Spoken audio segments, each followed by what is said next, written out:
السلام علیکم ورحمۃ اللہ وبرکاتہ۔ ان الحمد للہ نحمده ونستعینه ونستغفره ونؤمن به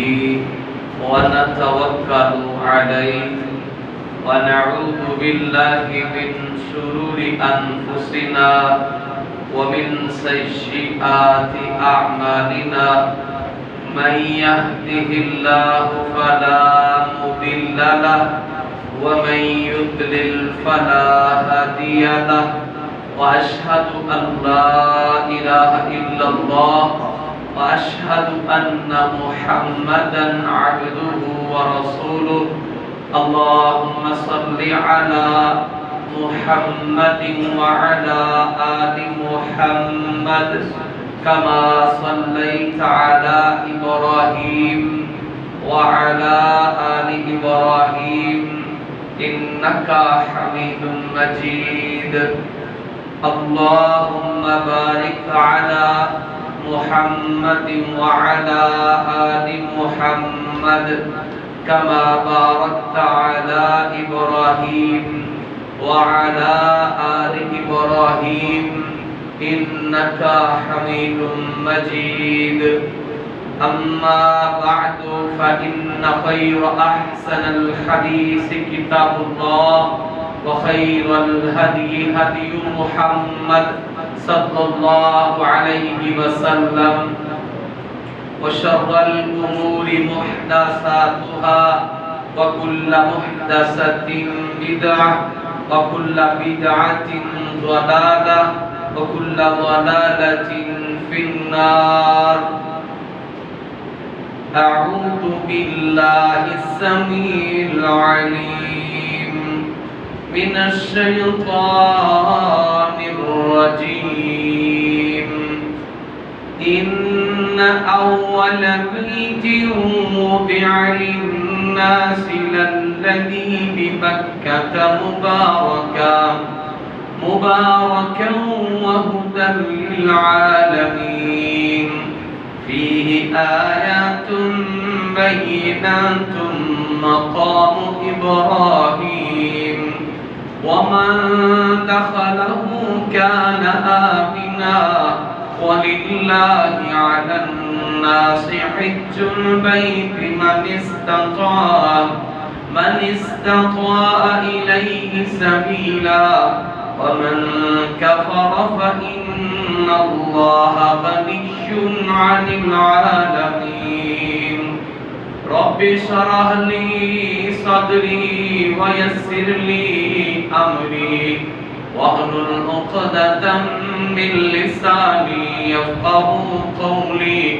رب زدني علما رب زدني علما اللهم أحسن عاقبتنا في أمور كلها اللهم أحسن عاقبتنا في الأمور كلها وأجرنا من خزي الدنيا وعذاب الآخرة وأرنا مناسكنا وتب علينا إنك أنت التواب الرحيم اللهم لا سهل إلا ما جعلته سهلا وأنت تجعل الحزن إذا شئت سهلا ہر قسم کی تعریفات اللہ رب العالمین کی ذات بابرکات کے لیے ہے۔ درود السلام امام الانبیاء جناب محمد رسول اللہ صلی اللہ علیہ وسلم کی ذات گرامی پر آج کے خطبہ جمعہ میں حج کی اہمیت و فرضیت کے حوالے سے چند ایک گزارشات آپ احباب کے سامنے رکھنا چاہتا ہوں۔ میری اللہ سے دعا ہے کہ رب العالمین مجھے اور آپ کو صحیح معنوں میں قرآن و سنت کا فہم اور اس پر عمل کی توفیق عطا فرمائے۔ حج ایک عظیم عبادت ہے۔ عربی لغت میں اس حج کا معنی ہے ارادہ کرنا، اور عام اصطلاح میں حج کہتے ہیں کہ آدمی مرد اور عورت بیت اللہ کا طواف، صفا مروہ کی سعی، مینا، عرفات، مزدلفہ کی حاضری، یعنی جو مناسک کے حج ہیں اس کو ادا کرنے کے ارادے سے مکہ کی طرف روانہ ہو، عام اصطلاح میں اسے حج کرنا کہتے ہیں۔ اس کا جو حکم ہے کب انسان پر یہ فرض ہوتا ہے؟ ایمان والا ہو، یعنی یہ مومن پر فرض ہے، صاحب عقل ہو، اگر مجنون ہے تو اس پر فرض نہیں ہوگا، بالغ ہونا شرط ہے، نابالغ پر یہ فرض نہیں، اگر وہ کرے تو اس کا اجر ہے اور اس کے والدین کو بھی اس کا اجر ملے گا، اور اس کے ساتھ یہ ہے کہ استطاعت ہو تو یہ حج فرض ہے۔ اللہ رب الجلال والاکرام نے ارشاد فرمایا وَلِلَّهِ عَلَى النَّاسِ حِجُّ الْبَيْتِ، اور اللہ ہی کے لیے ہے لوگوں کے اوپر، یعنی لوگوں پر لازم، لوگوں پر فرض، حج البیت، بیت اللہ کا حج کرنا، من استطاع، ہر وہ شخص جو اس کی استطاعت رکھتا ہے، الیہ، اس کی طرف، سبیلا، راستے کی۔ اس استطاعت کا مطلب کہ اس کے پاس آنے اور جانے کے اخراجات، جسے قرآن مجید فرقان حمید میں یہ ارشاد فرمایا فَإِنَّ خَيْرَ الزَّادِ التَّقْوَى وَاتَّقُونِ يَا أُولِي الْأَلْبَابِ، زاد راہ بہترین تقوی ہے، زاد راہ اخراجات اس کے پاس ہوں۔ استطاعت کا مطلب اس کی صحت ان عوامل کو ادائیگی کی اجازت دیتی ہو، اور نمبر 3 کے ماحول، راستہ پر امن آنے جانے کا معاملہ، جیسے حالیہ حالات میں اجازت ہے اور سابقہ اجازت نہ تھی حالات کے پیش نظر، تو اس پر استطاعت کے باوجود بھی حج نہیں کیا جا سکتا تھا، تو پھر وہ مکلف بھی نہیں تھے۔ ماحول درست ہو، سفری صعوبتیں، رکاوٹیں نہ ہوں، اسی طرح مال و زر اور صحت، یہ تینوں چیزیں جمع ہو جائیں تو بندے پر حج فرض ہے۔ حیرت کا عالمیہ یہ ہے کہ آج ہم اپنے معاشرے میں اگر غور کریں، حالات مثبت ہوتے ہیں، ذات راہ موجود ہوتا ہے، صحت و تندرستی موجود ہے اور راستے بھی ہموار ہیں، لیکن پھر بھی ہم اسے بالکل زندگی کے آخری حصے پہ لے جاتے ہیں، اور عام عرف عام میں عمرہ کے لیے جا رہا ہوں، حج کے لیے، تو جواب بیٹی کی شادی کر لو تمہارا حج ہو گیا، عمرہ بچے کی شادی کر دو بس تمہارا یہی عمرہ ہے، اور پھر ہم اسی چکر میں جی گھر بنانا ہے، سواریوں کی بھی ضرورت ہے، بچوں کی آگے ضروریات آنی ہے، تو باوجود اس کے کہ سب کچھ ہونے کے بعد ہم اس عبادت کو زندگی کے آخری حصے میں لے جاتے ہیں، وہ بھی اللہ کرے اگر نصیب ہو یا ہو بھی جائے تو صحت اس قدر ہوتی ہے کہ یہ مشقت کا عمل ہم سے صحیح معنوں میں ادا ہی نہیں ہوتا۔ تو میرے محترم بھائی، بیٹیوں کی شادیاں کرنا، بچوں کی شادیاں کرنا، یہ والدین کا فریضہ ہے، گھروں کا انتظام کرنا، رزق حلال کمانا، یہ ساری ڈیوٹیاں اپنی اپنی جگہ پر ہیں، لیکن اللہ نے اگر مجھے اور آپ کو یہ استطاعت دی ہے، آپ کے پاس پیسے موجود ہیں، صحت ہے، حالات ہموار ہیں، اور شادی آپ نے کرنی ہے 2 سال بعد، اگلے سال، 4 سال بعد، تو آپ پہلے یہ کام کر لیں۔ جب آپ اللہ کے لیے یہ کریں گے، جو آپ کا مال خرچ آئے گا، ادا آپ اپنا فریضہ کر رہے ہیں، لیکن اللہ کے اوپر یہ قرض ہے، اللہ اس کے بعد آپ کو متبادل ضرور عطا کرے گا۔ اور نبی صلی اللہ علیہ وسلم نے بار بار عمرہ کرنا اور بار بار حج کرنا رزق میں برکت اور گناہوں کی معافی کا سبب ٹھہرایا ہے، اگرچہ زندگی میں حج ایک دفعہ فرض ہے۔ تو میرے محترم بھائیوں، جن کے پاس استطاعت ہے وہ اللہ کے گھر کی طرف حج کے ارادے سے ضرور کوشش کریں۔ بہت سارے لوگ کہہ رہے ہیں جی گورنمنٹ نے ٹائم بڑا تھوڑا دیا ہے، ابھی تو جناب تیاری نہیں ہو سکتی، تو میں اکثر سوچتا ہوں ہم پہلے بھی بہت سارے معاملات گورنمنٹ کے معاملات میں نہیں کرواتے، ہمارے پاس جب استطاعت ہوتی ہے، ہمارا علاج سرکاری ہاسپٹل میں نہیں ہوتا، اگرچہ وہاں پر بہت ساری سہولیات موجود ہیں، ہم کہتے ہیں کہ نہیں وہاں خیال نہیں ہوتا، ہم سرکاری کی طرف رجوع کرتے ہیں۔ ہمارے ہاں کوئی ڈلیوری کیس آپریشن کا معاملہ ہو تو کہتے ہیں نہیں ہم نے سرکاری مفت نہیں کروانا، مہنگے ہاسپٹل میں جانا ہے۔ ہم سفر کریں تو عام سواریاں بھی موجود ہوتی ہیں، لیکن ہم زیادہ کرایہ بھر کے تو سفر کی آسانی کے لیے وہ کرتے ہیں، کیونکہ اللہ نے بھی استطاعت دی ہے۔ تو اگر گورنمنٹ نے ٹائم چھوڑا دیا یا حالات نہیں بن پائے، چیزیں نہیں پوری، تو کون سا آگے کو کام نہیں ہونا، لوگوں نے حج پہ نہیں جانا۔ اگر اللہ نے آپ کو استطاعت دی ہے، کم اور زیادہ کا کیا فرق، تو پھر آپ اللہ کے لیے نکلے۔ تو میرے بھائی یہ حج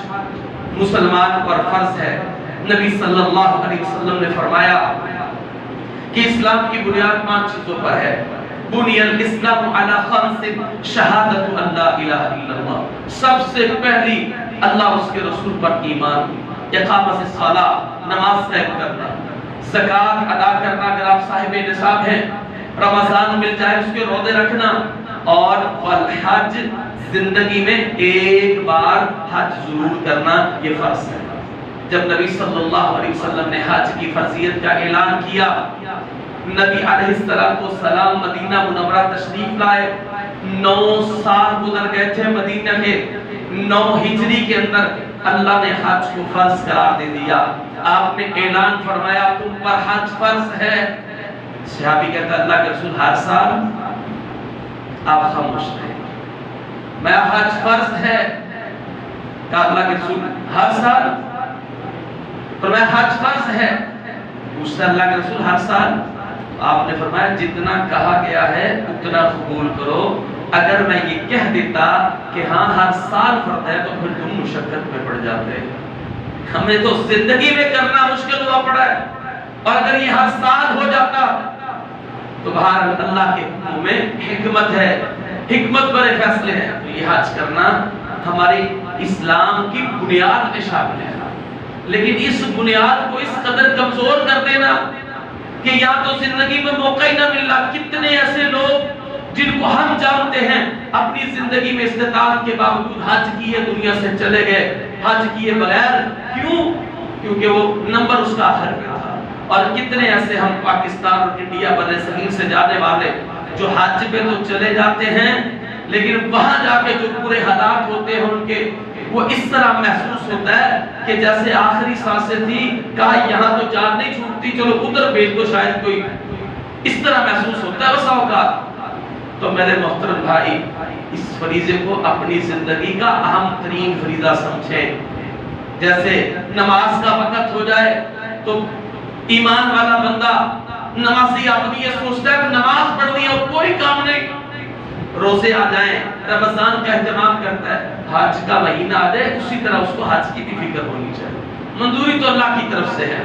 قبولیت تو اس کی طرف سے ہے، کم از کم ہمارے ارادے تو کمزور نہ ہو، ہماری کوششیں تو جاری رہیں، اور جن کے پاس استطاعت نہ ہو وہ رب سے اس طرح سے دعا کریں کہ اللہ ان کے لیے راستہ ہموار کرے، کم از کم یہ ہونا چاہیے۔ آج تو یہ شوق ہی اللہ ماشاءاللہ، آج تو یہ رغبت ہی نہ رہی جیسے ہونی چاہیے تھی۔ تو حج کے حوالے سے نبی کریم صلی اللہ علیہ وسلم مکہ کی زندگی میں آپ ہر سال حج کیا کرتے تھے، اس وقت فرض نہیں تھا، لیکن کتنے حج کیے آپ نے اس کی کوئی سند موجود نہیں ہے۔ مفتی عبد الرحمن عابد حافظہ اللہ قاضی شرعی عدالت پاکستان وہ کہتے ہیں کہ رسول اللہ ہر سال حج کیا کرتے تھے، لیکن وہ کتنے کیے اس کی کوئی سند موجود نہیں۔ جب آپ مدینہ تشریف لے آئے ہجرت کر کے تو آپ کو معروف واقعہ یاد ہے، ہجرت کے 6 سال بعد حدیبیہ پر روک دیا گیا تھا، عمرہ نہیں کرنے دیا گیا تھا۔ تو نبی کریم صلی اللہ علیہ وسلم جب 9 ہجری میں حج فرض ہوا تو اس سال آپ نے ابو بکر صدیق رضی اللہ عنہ کو امیر حج مقرر کر کے صحابہ کے ساتھ بھیجا، اور پہلا قافلہ فرضیت والا 9 ہجری میں تھا۔ پھر اس کے بعد 10 ہجری میں جو نبی صلی اللہ علیہ وسلم کی زندگی کا آخری سال تھا، 10 ہجری میں آخری سال نبی علیہ السلام کی زندگی کا، تو آپ اس سال حج کرنے کے لیے تشریف لے گئے۔ جسے ہم حجۃ الوداع کے نام سے یاد کرتے ہیں، تو نبی صلی اللہ علیہ وسلم نے